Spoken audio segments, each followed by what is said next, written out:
फिरौन के हाथों दुनिया की सबसे बदतरीन जुल्म सहने के बाद बनी इसराइल आखिरकार आज़ाद हो गए। अल्लाह ने मूसा अलैहिस्सलाम, जिनको मोसेस के नाम से भी जाना जाता है, अपना रसूल बना करके फिरौन के दरबार में भेजा था। अल्लाह की तरफ से मूसा के हाथों 9 बड़े निशान देखने के बाद उसके पास कोई चारा नहीं बचा था। लेकिन बनी इसराइलों के जाने के थोड़े ही वक्त बाद उसकी तकब्बुर ने उस पर गलबा पा लिया और उसने फौज के साथ उनका पीछा करने का फैसला किया। उसने उन्हें समुंदर के करीब आराम करते हुए पाया। बनी इसराइल एक तरफ फिरौन की फौज और दूसरी तरफ समुंदर के बीच फंसकर महसूस किया कि उनकी किस्मत पर मुहर लग गई है, मौत यकीनी थी। लेकिन जब उन्होंने सब उम्मीद खो दी, तब उन्होंने अपनी जिंदगी का सबसे बड़ा मोजिज़ा देखा। अल्लाह के हुक्म पर मूसा ने समुंदर पर अपनी लाठी मारी और समुंदर का पानी 2 हिस्सों में बंट गया, जिससे उन्हें समुंदर के बीच से गुजरने का रास्ता मिला। फिरौन और उसकी फौज ने उसी रास्ते से उनका पीछा किया, लेकिन जब वे बीच में थे तो पानी वापस आ गया और फिरौन और उसकी फौज डूब गई। इस तरह जुल्म का दौर खत्म हो गया। अल्लाह ने मूसा को हुक्म दिया कि बनी इसराइल को उस जमीन पर ले जाएं जो मोमिनों से वादा की गई है। लेकिन सफर के दौरान ही बगावत और नाशुक्री के निशान नजर आने लगे। जब उन्होंने कुछ लोगों को मूर्तियों की इबादत करते देखा तो उन्होंने मूसा से कहा कि उनके लिए भी कुछ मूर्तियां बनाएं जिनकी वे इबादत करें।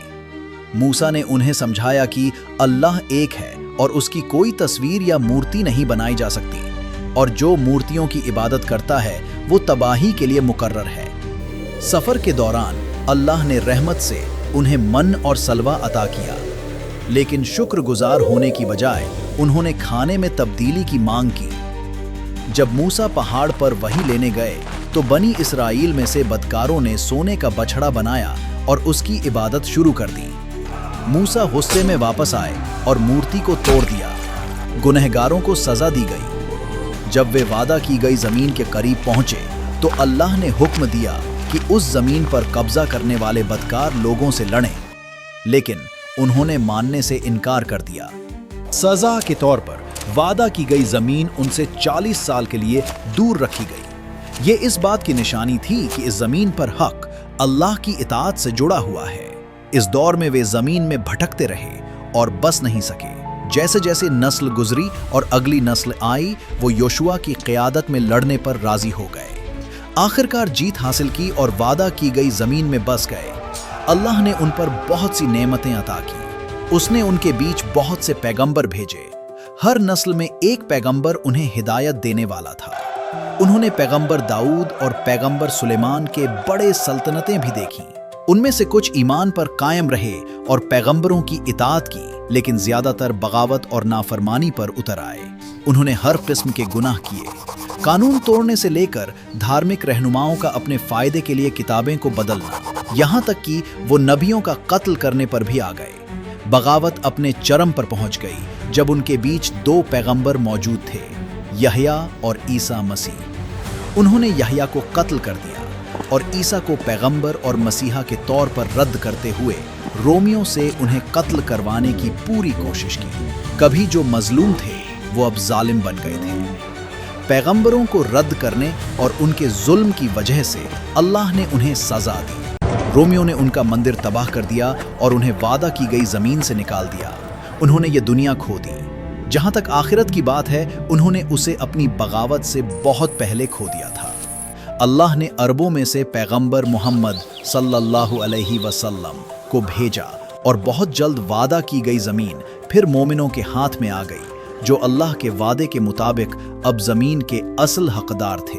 बनी इसराइल दूसरी तरफ जमीन में तितर बितर रहते रहे। एक तरफ मुसलमानों के तहत रहने वाले न्याय और मोहब्बत से फायदा उठाते रहे, दूसरी तरफ ईसाई दुनिया में उन्हें जुल्म का सामना करना पड़ा। जुल्म फिर चरम पर पहुंचा जब जर्मनी में हिटलर ने 6 मिलियन यहूदियों को कत्ल किया। यहूदियों ने अपने बाप दादा से वादा की गई जमीन पर वापस जाने का फैसला किया, भूलकर कि ये मोमिनों और इताअत करने वालों के लिए वादा की गई थी, और इस तरह ज़ायोनी नजरिए को हवा मिली। یہ وہ نظریہ تھا جس نے وعدہ کی گئی زمین پر حق کو ایک نسلی مدعا بنا دیا تھا۔ برٹش کی مدد سے وہ وعدہ کی گئی زمین پر واپس آنے لگے۔ مقامی فلسطینی آبادی نے یہودی پناہ گزینوں کا استقبال کیا، لیکن جلد ہی بغاوت پھر شروع ہو گئی۔